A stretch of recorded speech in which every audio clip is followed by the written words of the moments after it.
The easiest is you need to have a teaching degree, right?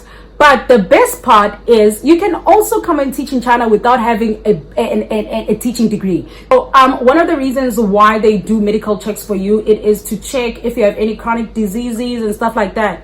And unfortunately, if you have HIV, you are not going to be accepted to come and work in China. You know, like they have the bed. But when you sleep on the bed is like the hardest thing you've ever seen in your life. Kubangati, you are sleeping on the floor. That's how hard the bed is, okay?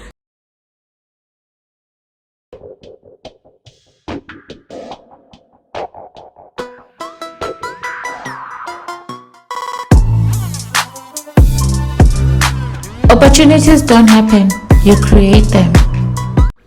Hey guys, my name is Thabby Shenge and I am currently an English teacher staying in China.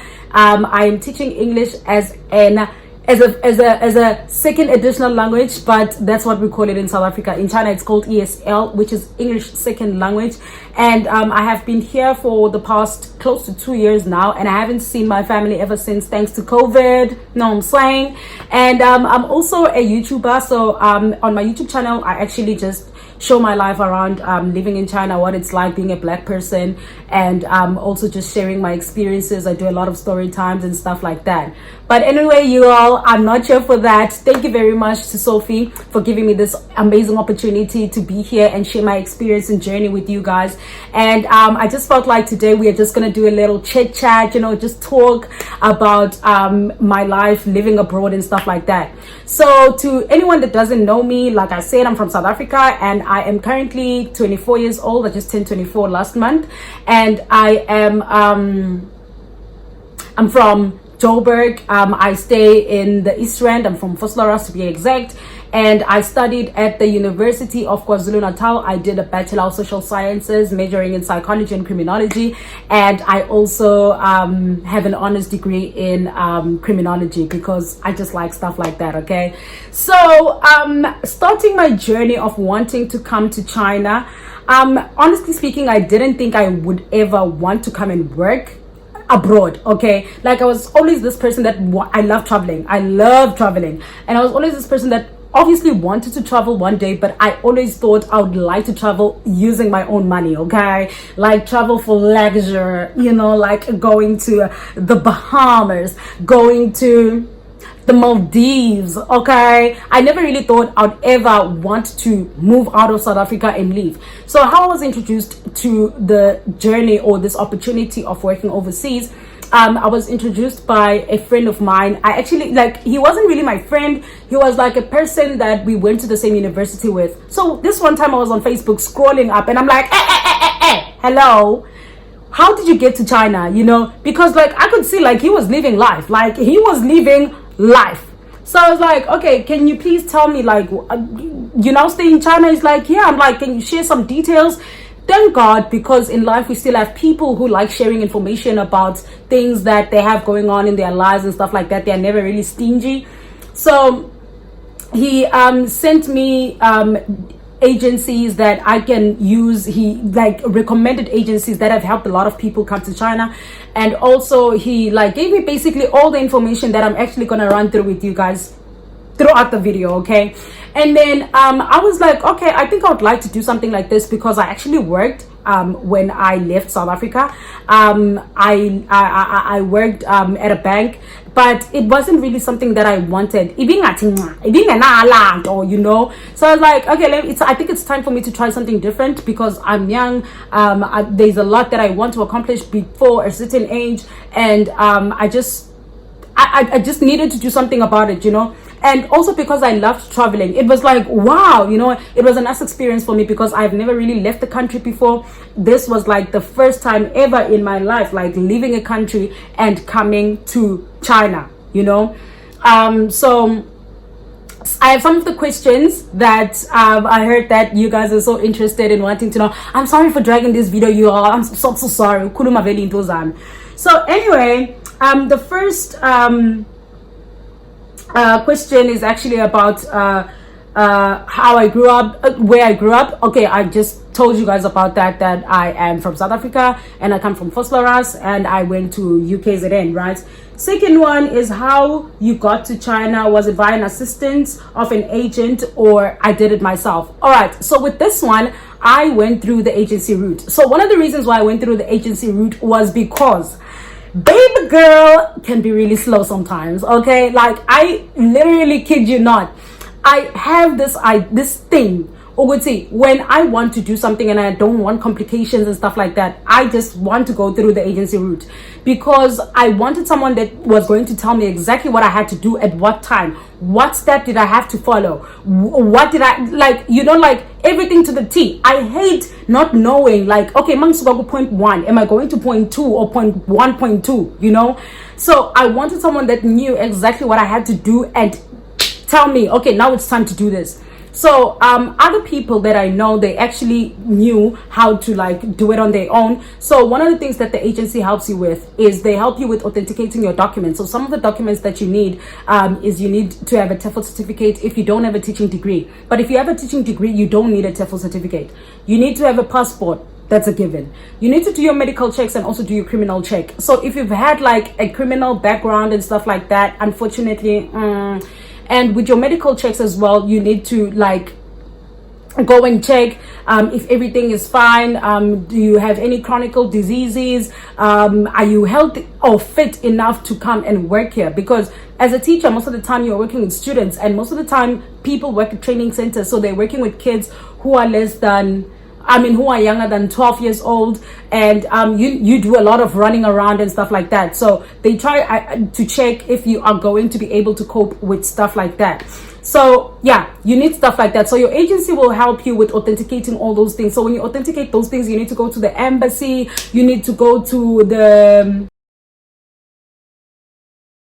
court. There's a lot of things that you need to go through. So with an agent, you can easily just you just give them the money, you give them your documents, they do everything for you. Pa, pa, pa, pa, pa. Oh, and another thing again is you need to have teaching experience. If you don't have, it's fine, but if you have teaching experience, the pay is also very good. So you would have to get a document that says that you have teaching experience, you've worked at a certain school for so many years and stuff like that. So that's what the agency helps you with. But for me, in overall, it was just me wanting to get straight to the point and not going.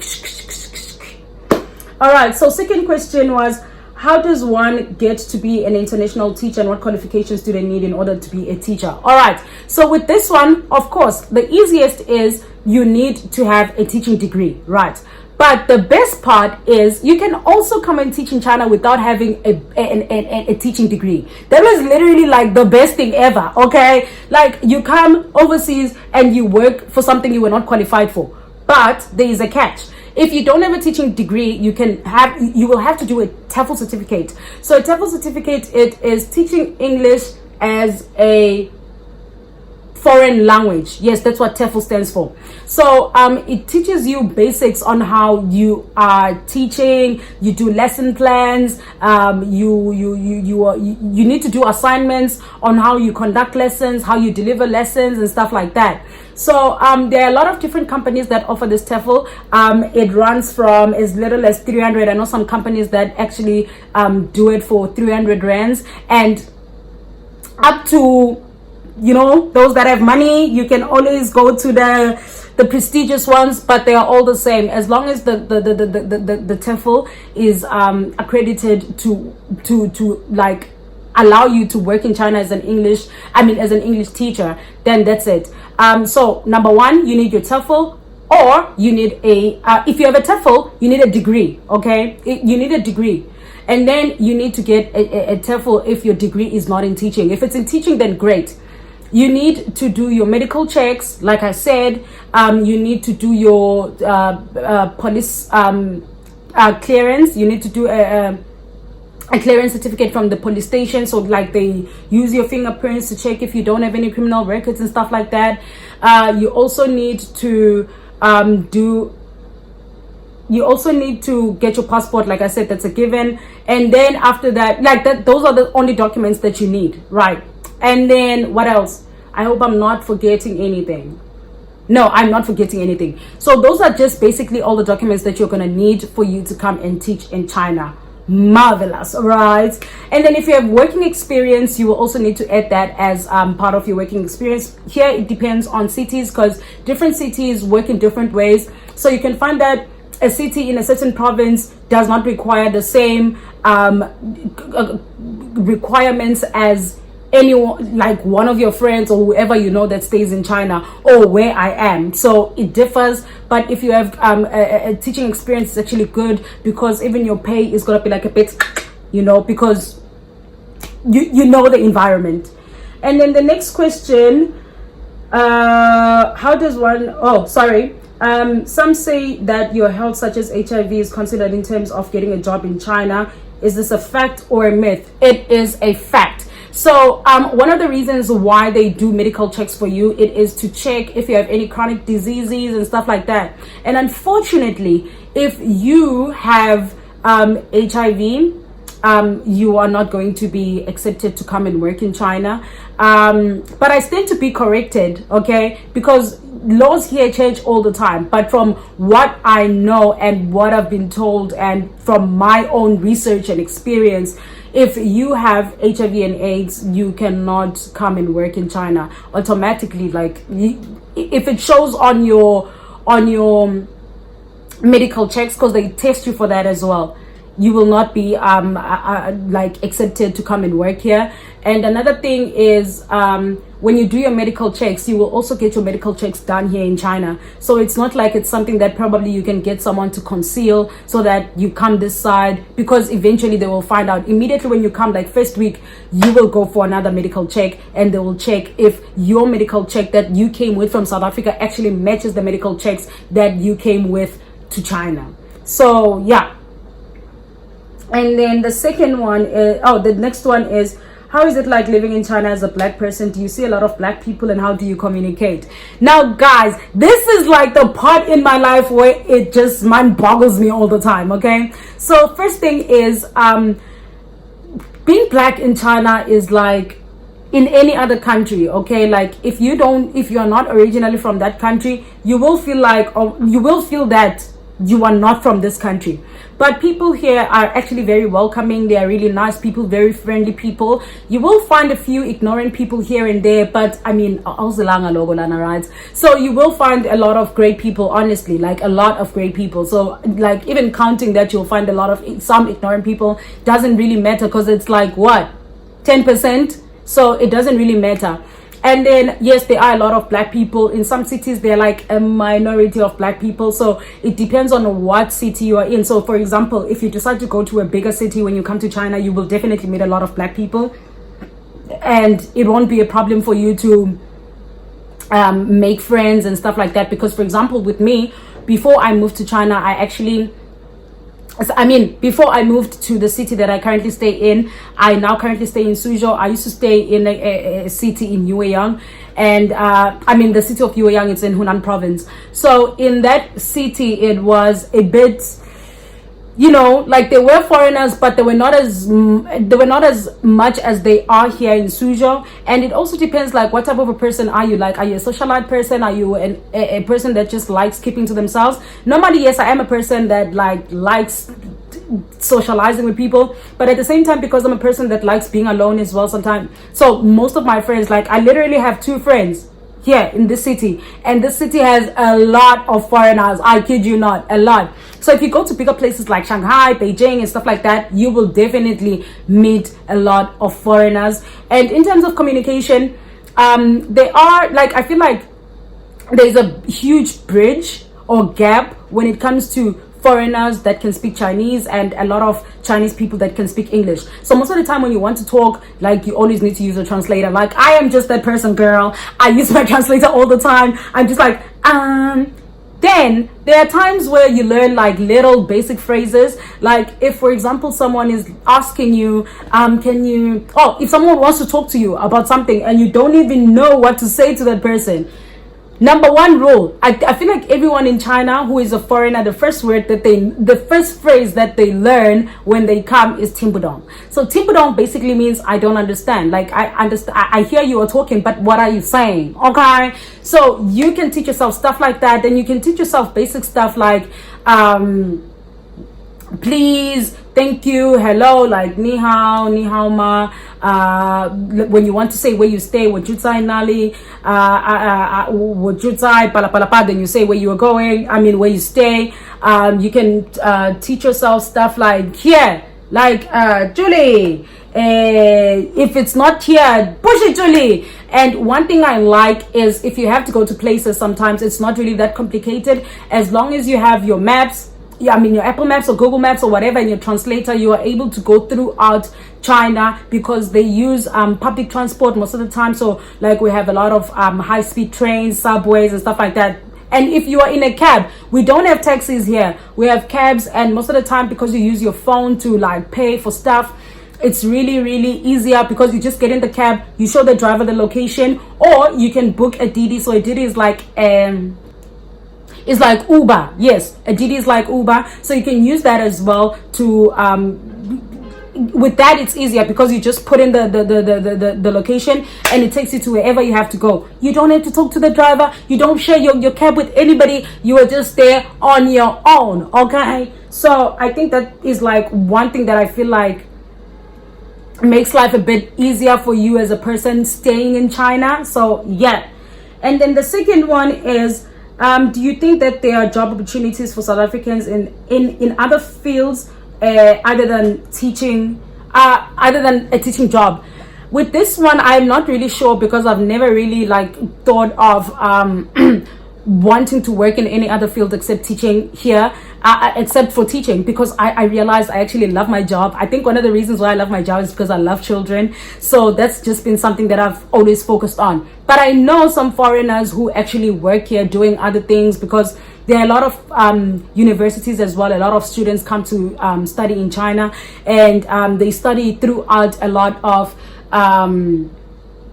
fields. I know people that do engineering, I know people that do IT, I know people that became like that do teaching and stuff, medicine and stuff like that. So I think, of course, I mean, if you work here, you know the language and stuff like that, of course you are going to get a job in any other field. But I don't really have much research on that, but I know that there are a lot of people that actually work here as foreigners besides being teachers. So yes, you can get a job here besides being a teacher, but because of the language barrier, I feel like it would be a bit difficult. But I mean, something being difficult does not mean it's impossible, right? And then the next one is, how is the schooling system different from the South African schooling system?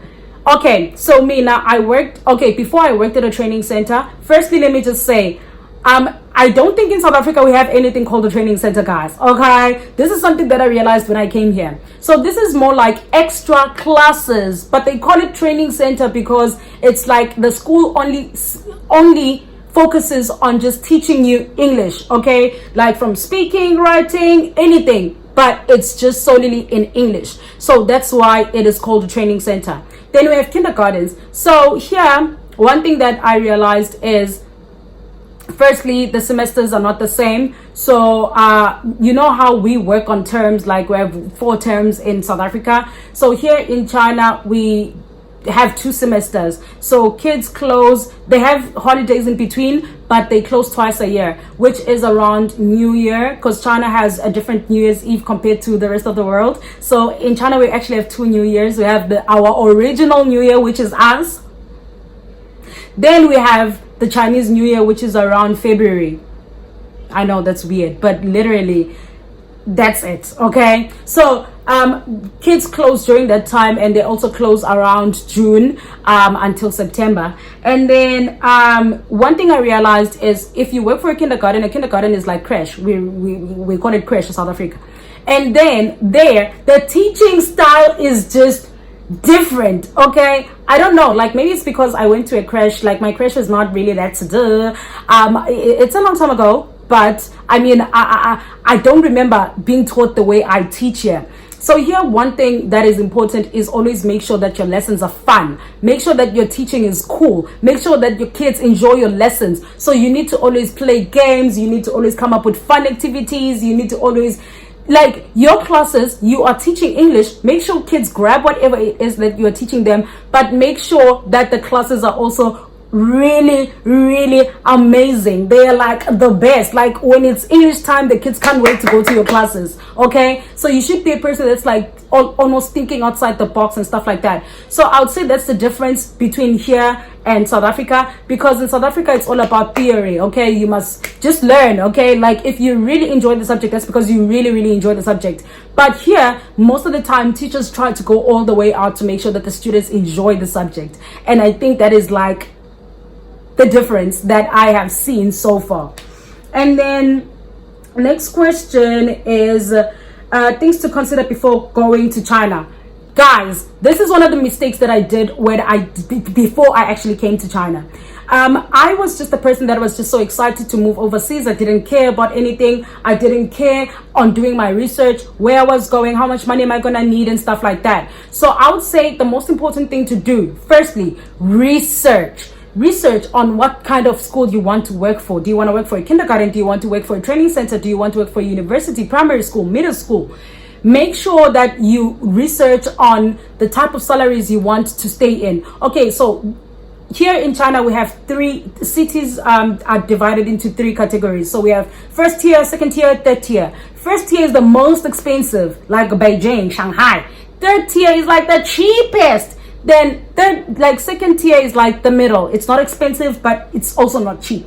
So these things will help you a lot in terms of realizing, or in terms of deciding what type of salary you want to accept, and also the fact that is it what you want? Are you an outgoing person, lovely person, a night person? Do you want to stay in the city center? Do you want to stay like in downtown? You know, stuff like that.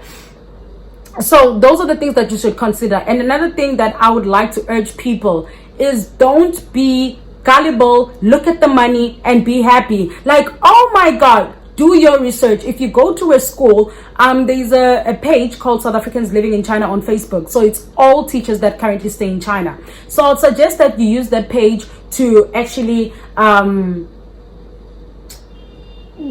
gather information. If you go through an interview, or if you go through an interview and you get a job offer, go to that page, ask people like who has worked at this school, how did they treat them? Because sometimes teachers really get unfair treatment. This is a part I'm not gonna lie about, because when we move overseas, obviously you want to tell people that everything is nice, everything is good, you are always happy, but there are instances where you will get bad treatment from certain schools. So you must make sure that you like guard yourself from stuff like that. So make sure that you do proper research. You make sure that you speak to people. You ask them all the relevant and important information.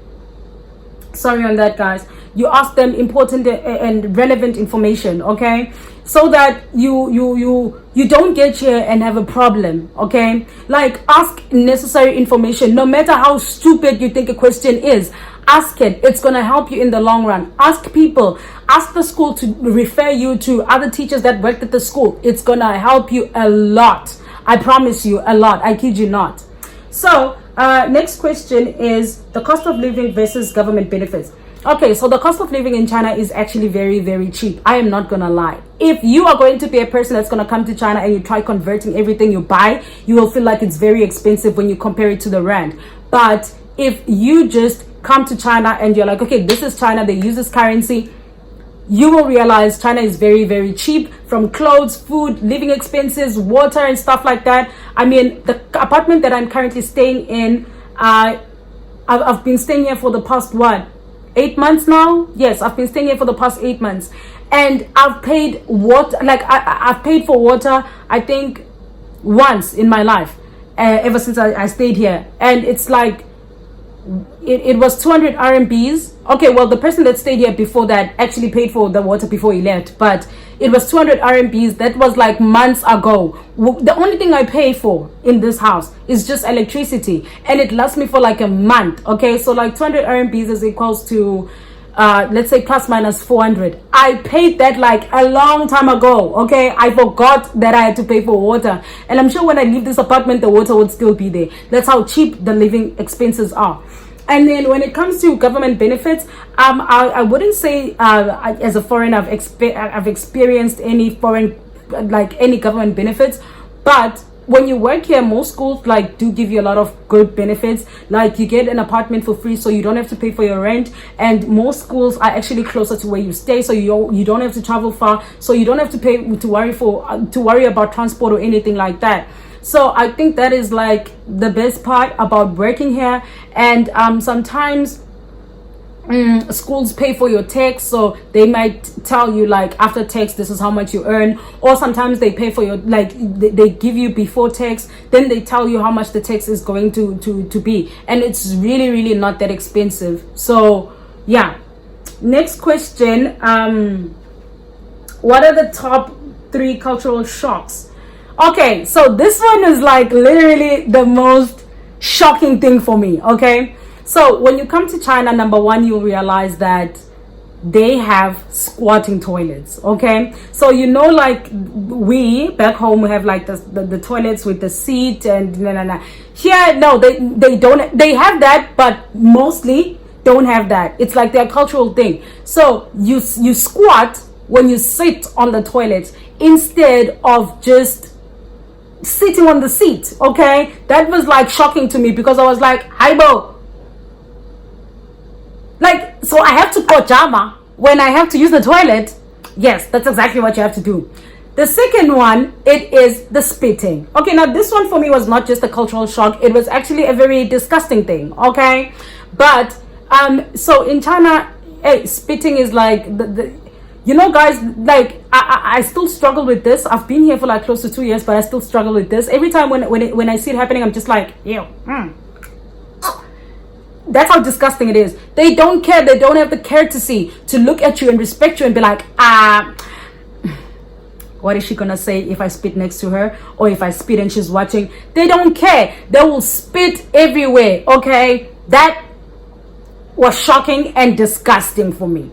And the third one is hard beds. I know you guys are gonna be like, what do you mean? You know, like they have the bed, but when you sleep on the bed is like the hardest thing you've ever seen in your life. Kubangati, you are sleeping on the floor. That's how hard the bed is. Okay, so those are like, there are a lot, but those are like the 3 things that I could think of that were just like, Jesus Christ, like what the hell? But now I've adjusted to them, except the spitting. I've adjusted to them, and I'm really like good. Okay, I'm great. I'm fine. I'm good. All right. The second one, what kind of food do you eat, and what is the weirdest thing you ate and came to enjoy, and what does a frog taste like?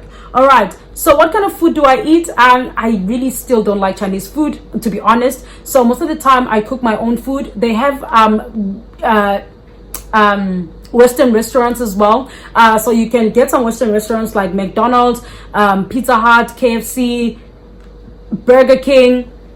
But then sometimes the funny thing is it doesn't taste the same. Like the KFC you're used to back home is not the same as the KFC you'll find in China. And another thing is the menu is just not the same. It is just so weird, but the food is eatable. One thing that I would say I actually came to eat in China and enjoyed it is fried rice. It's called chow fan. So it is like fried rice mixed with eggs and some meat. It's actually really nice. I don't know if in South Africa we have something like that, but when I got to China, it was like the best thing. That like every time when I think about eating out, I just think fried rice. I love it so much. So I feel like that's like one thing that I would say I ate and really came to like. But most of the time I cook my own food because I just don't like the way they cook their food. I don't like, everything has isopo. Like you're eating umkapi, so I don't like that. But they really have some nice cuisines as well. Stuff like hot pot. So hot pot is like they put the pot and then they give you guys food. So yeah, and then what does a frog taste like? I've never tasted a frog before, but I'm planning to do that very soon. I think I don't know, maybe I'll make it a mukbang or something, but I would like to try that. Someone told me it actually tastes like chicken. The thing is, guys, I am scared of reptiles. Okay, is a frog a reptile? I don't know, but I'm scared of frogs. Let me just say that I'm scared of frogs, so I don't think I would like just blindly be like, I'm going to get myself a frog. So I'm just gonna wait until I don't know, you guys. I don't know, but yeah, I'm curious. I'd like to taste that. I've heard that some people have heard snake cuisines, so I think I'd also like to try that. But I still need to get the oomph in me to actually get that done. Okay, so in closing, I just want to say, guys, this is a really great opportunity for me. I enjoy each and every moment of it. There are hard times here and there. It's not a smooth sailor, but of course, I mean, it's life. Not everything in life has to go like, but I enjoy it. I appreciate each and every moment of it. I feel like I've achieved a lot because of being here, and also because I like, when you are here, getting a job is always easy. You can leave a job today and get a job literally next week. Like, you don't have to worry about stuff like that. And it's really a nice place to be in. The cultural differences was really something that really interested me. I'm trying to work on my Chinese, you know, so that I can come and, you know, talk to you guys in Chinese in future. But everyone is lovely here. Everything is great. As long as you don't take things personal, mind your business, know why you came here. Everything is good. Be a positive person, you know, and everything is just gonna be for the best. I hope everyone that's watching this video today is going to be so influenced, or not influenced, I'm not an influencer, to be so motivated to start with the process. Just come, okay? Come and come and join me, guys. Come and join me, okay? And many other people who are also here. But besides that, thank you very much for watching. Thank you to Sophie for this opportunity once again. It was my absolute pleasure to be part of such an amazing journey. I really, really appreciate it. To everyone else, mwah! Bye bye. Thank you for watching.